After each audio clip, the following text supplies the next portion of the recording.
Isang mapagpalang araw sa atin lahat mga boss.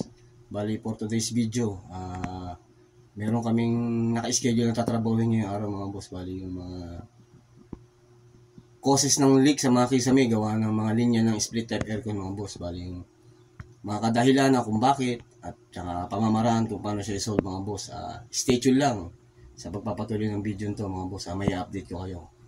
Intro muna tayo mga boss. Louder. Bali, yan mga boss. Ito yung indoor unit natin mga boss. Ng split type aircon mga boss. Bali, naka-install siya sa wall. Tapos yung tubing niya mga boss, yung bali doon nag-circulate yung freon niya mga boss para bumalik, pupuntang outdoor, pabalik sa kanya, puntang outdoor, pabalik sa kanya. Sa kisame yun nakabaybay mga boss papunta dito. Papunta dito mga boss. Bali, ito yung outdoor unit niya. Ito yung sinasabi kong tubing niya mga boss. Yung connection nilang dalawa. Ni indoor tsaka ni outdoor. Ito yung connection niya mga boss. Bali, ito yung pabuga. Ito yung pahigop mga boss. Bali, sa loob ng kisame yan bumaybay. Sa katagalang gamit mga boss na nalalamog to. Bali yung foam na nakabalot sa kanya sa loob, ito yung insulation foam niya. Yan, dumarating yung time minsan na tumatagos na yung moist niya rito mga boss. Kaya sa loob ng kisame, habang nasa loob siya ng kisame, nagpo-produce siya ng moist tubig. Ito nagiging causes niya mga boss. Bali yan mga boss, siya yung nagiging causes na yung mga copper tube niya na nakabaybay sa kisame nagpo-produce na ng tubig mga boss. Bali nagmo-moist na siya. Recommended mga boss, ibaba siya uli, hugutin yung yung copper tube na yung mga boss para re-insulate mga boss. Tatanggalin natin yung lumang insulation foam, babalutan natin ng bago mga boss. Kaya ito pa iba. Bali yan mga boss, ito rin yun. Yan. Ito yung binaybay ng copper tube na yun mga boss, yung papunta sa isang kwarto. Na papuntang, galing indoor, papuntang outdoor mga boss. Bali ito, isa pang kwarto. Yan mga boss, meron din siyang sign ng leaking mga boss sa kisame. Ayan, nagkakaroon siya ng watermarks mga boss sa kisame. I-stay tuned lang mga boss, tatrabahuin natin to. Kung sa pamamaraan, i-demo ko sa inyo mga boss paano gawin. Stay tuned lang mga boss. Bali yan mga boss, ito yung indoor unit na partner ni outdoor sa labas mga boss. Yung bali yung tubing niya yung nagkukos ng leak dun sa ceiling na ipinakita ko kanina mga boss. Bali bubutasan ko to, itong kisaming to, para magkaroon tayo ng access niya mga boss. Bali yan mga boss, hanggang dito lang sana yung putol ko. Bumigay yung original niya talagang manhole. Ganun pala siya kalaki mga boss. Kaya mas pasok ang tao dyan mga boss. Yan. Kasi mga boss, i-dismantle talaga to totally. Itong tubon to. Kasi siya yung nagkukos ng leak. Nagpo-produce ng ayan. Yan. Kailangan pala talaga may gagapang na tao kasi nakatali. Ayun. Hanggang doon yan mga boss, sa dulo. Pinatravel ko kayo mga boss para makita nyo gano'n siya kahaba. Mula dito sa unit na to, ang biyahe ng tubig niya gito kahaba mga boss.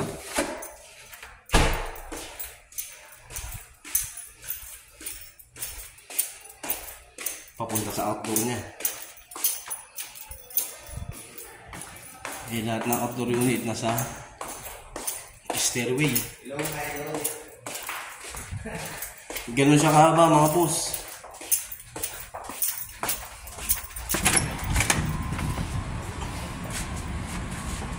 Ito yung outdoor unit niya mga boss.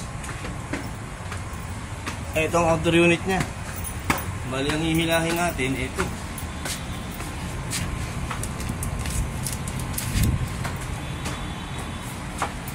Ay, dito pala. Ito.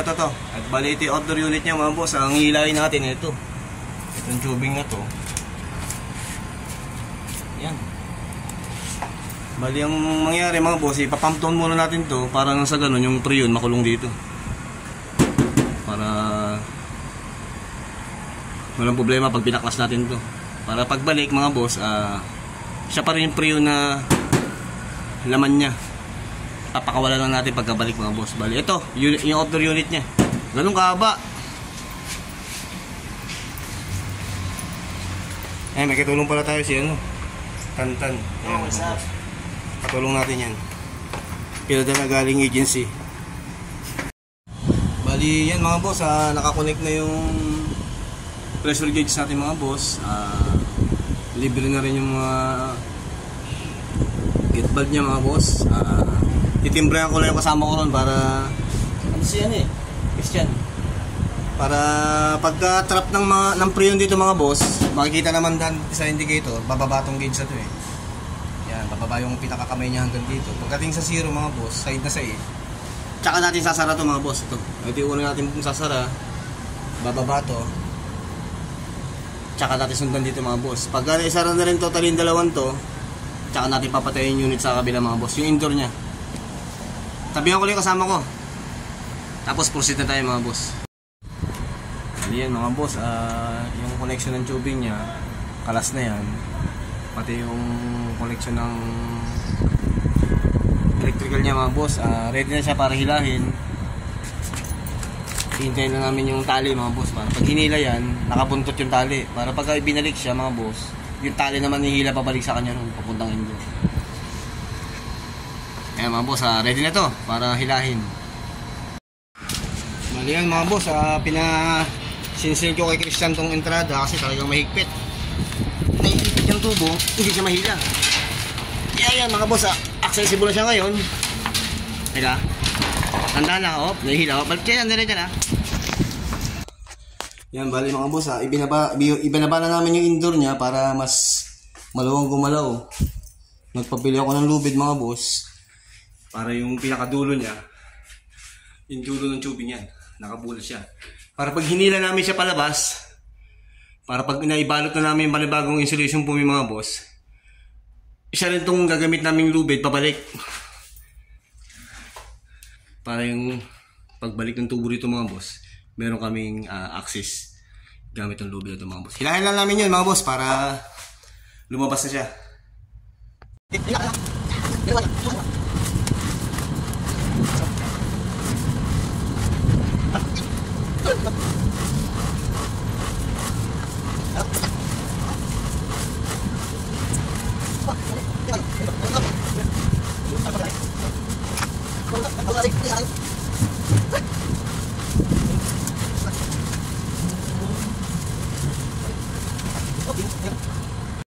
Bali yan mga boss, ito na yung dulo kasi lumabas na yung lubid Yan. Umabot siya hanggang doon sa baba mga boss. Nasa 5th floor tayo. Umabot siya hanggang ground. Babayin ko lang ito mga boss. Stay tuned. Mga boss, ang haba niya.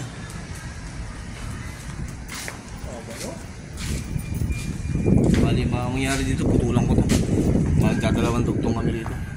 Hindi ka may dugtungan ko. Kasi yung haba niya para sa isang larga mga boss. Dudugtong ako dito. Puputulan ko lang to. Haba Bali, ito na siya ngayon. In-overtime namin siya kahapon, kagabi. Ginabi kami. Niready lang namin ngayon. Bali ngayon umaga mga boss. Babalutan natin naman panibagong insulation foam. Niready ko lang kahapon. Tinanggal ko yung lumang insulation niya. Matapos namin hilahin. Bali ngayong araw namin siya itutuloy mga boss. I-ready ko rin materials. Balutan natin siya ng bago mga boss para maibalik na lang sa dati niyang kinalalagyan. Stretch lang mga boss. I-ready ko lang yung mga gagamiting materials para dyan. Bali ito mga boss, yung bagong insulation foam na gagamitin. Balik doon sa lumang. Yan mga boss. Tsaka ito. Mga polyethylene tape niya. Air tape niya. Ayan naman boss. Proceed tayo.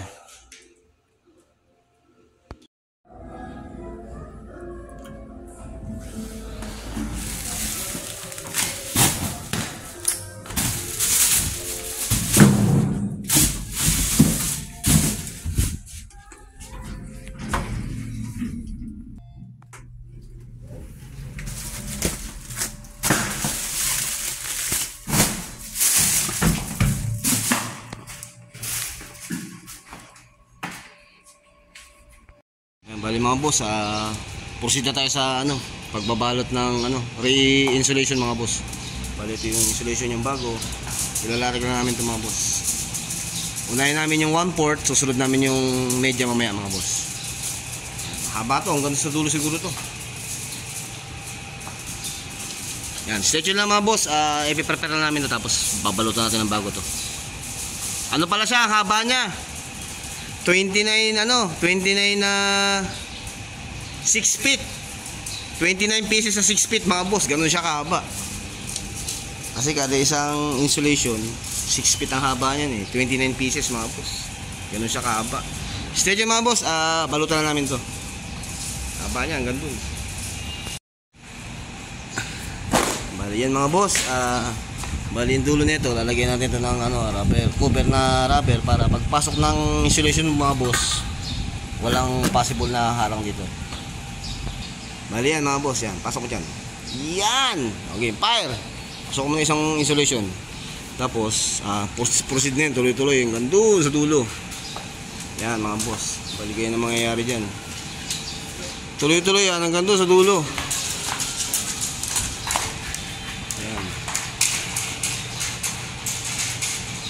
Isipin mo yun, nilaro lang ni Christian.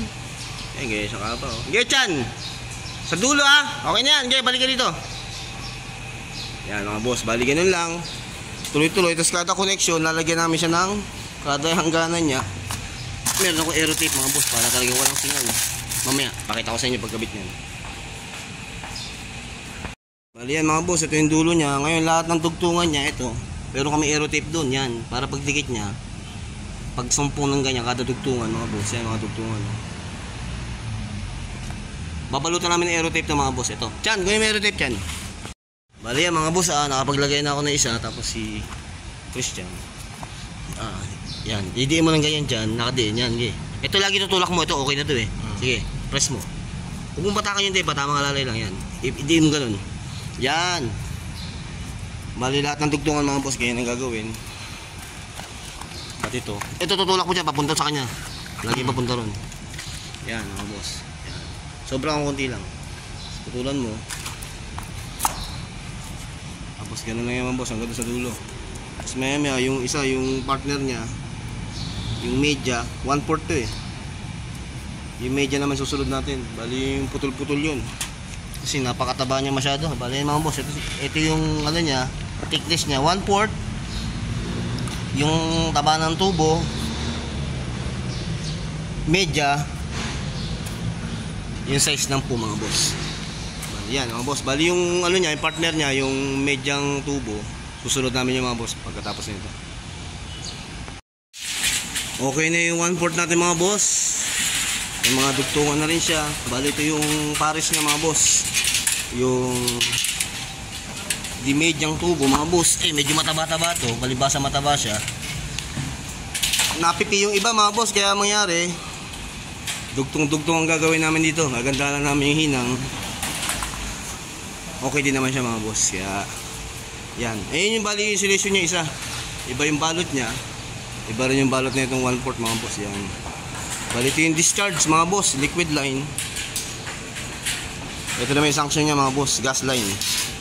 Yan. Bali yan yung rotation ng preyon mga boss. Ready lang namin ito mga boss. Dudugtong kami. Bali maghihinang kami mga boss. Tapos ganun din mangyayari mga boss. Pag nadugtungan na siya, Diyan, nabutin mo yun dyan. Nabutin master yun binababa yan. Pag nadugtungan na siya mga boss, ganun din, insulation. Tapos aero tape. Sabay isasakalin na namin siya ng polyethylene tape mga boss. Yun lang mga boss, stay tuned at update ko kayo. Bali yan mga boss, palibasa luma na tong tubing niya mga boss. Bago namin siya totally isil talaga, ibalot na para ibalik doon, pinasukan namin siya ng pressure mga boss. Yan, niligtas ko siya, kinargaan ko siya ng 300 PSI, wala namang reaction. Kaya declare ko na ito mga boss. Higpitan mo, yung pinakamahigpit na kaya mo, pinakamahigpit yan mga boss. Bali babalutin na namin ito ng polyethylene tape mga boss, para haba pala niya, para i-deploy ito mga boss. Kapalan mo dyan, kapalan mo. balutan namin ito mga boss, tapos update ko kayo mga boss.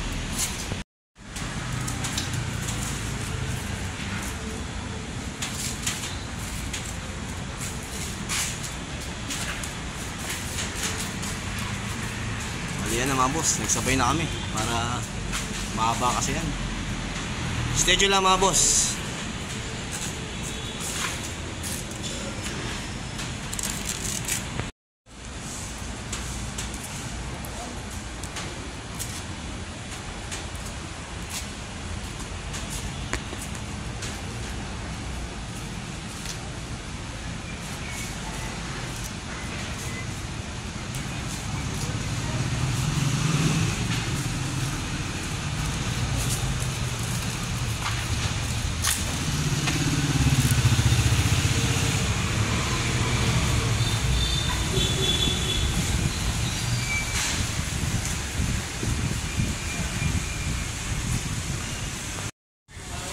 Bali yan mga boss, kompleto na yung balot ng insulation. Mahaba siya. Naligtas ko na rin siya mga boss, meaning wala siyang singaw. Kaya naka-ready na yung tali sa taas mga boss. Hilahin natin babalik. Yan. Nakahabang na siglisyon sa taas. Hihilahin namin ito pataas mga boss. Tatali ko lang siya tapos iangat na namin yun.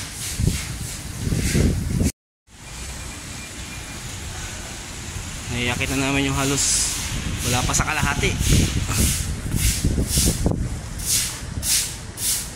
Bali sa 5th floor yan dadalhin mga boss. Ganyan siyang kahaba. Ano? Akit ako? Mahaba pa siya eh. Yan, ganyan siyang kahaba mga boss.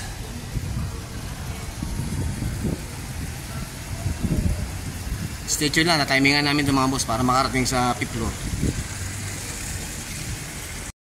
Bali yan mga boss, sa tagal-tagal ng paghihirap mga boss, ipasok din namin siya. Ayan, bali kukunik na namin dito yung mga boss. Check tayo sa indoor mga boss.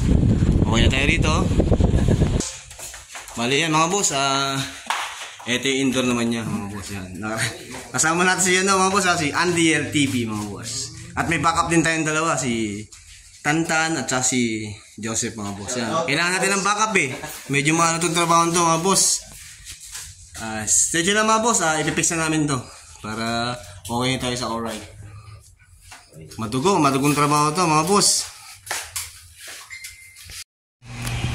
Bali yan mga boss, naibalik na namin yung tubing connection niya. At naipit na rin namin dito sa outdoor unit niya mga boss. Bali ilalagay na lang yung electrical connection yung mga boss at ililigtas siya. Pagtapos maligtas siya mga boss, makakawala namin yung pre nito, working na siya. Check natin mga boss yung indoor unit nya. Bali yan, nakakonect na yung tubing connection nya mga boss. Napapunta outdoor na yun. Bali ipipix na lang namin ito mga boss. Tapos tatakman ko na itong open ceiling nya mga boss para okay na tayo.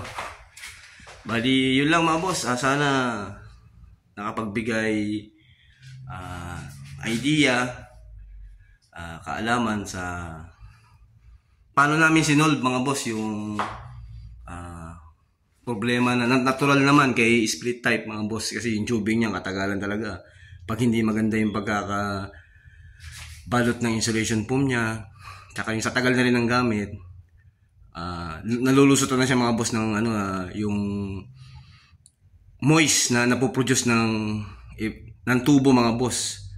Kasi habang nagtatrabaho sa aircon, nagmo-moist yung tubo niya mga boss. Kaya katagalan talagang sumisingaw na rin siya. Yun, siya yung mga kumakatasaki sa may mga boss, lumilikha ng yung parang mga mancha. Bali yun lang mga boss. Sana nakapagbigay tips kung paano namin siya sinolve. Bali, yun lang muna sa mga ngayon mga boss. Hanggang sa susunod na may content ako, i-share ko sa inyo mga boss. Hanggang sa muli, ingat tayo palagi mga boss. God bless sa atin lahat.